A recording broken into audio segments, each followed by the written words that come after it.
Ким атың? Оля Аман.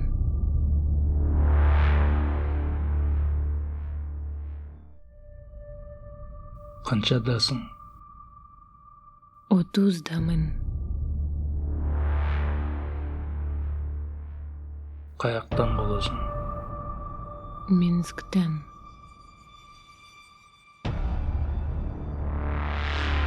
Өзүңдү бул программага арнайсыңбы?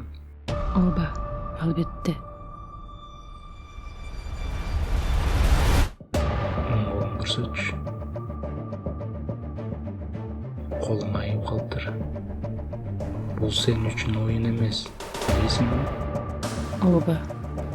Бул мамлекетке кошкон эң чоң салымың болот. Болгон күч-аракетиңди жумшайсыңбы? Сөзсүз. Анда программага кош келдиң.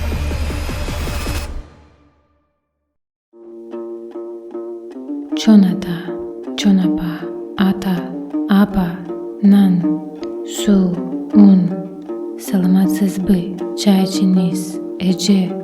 Бүгүн, эртең, синди, кол, кулак, баш, каш, кирпик, моюн.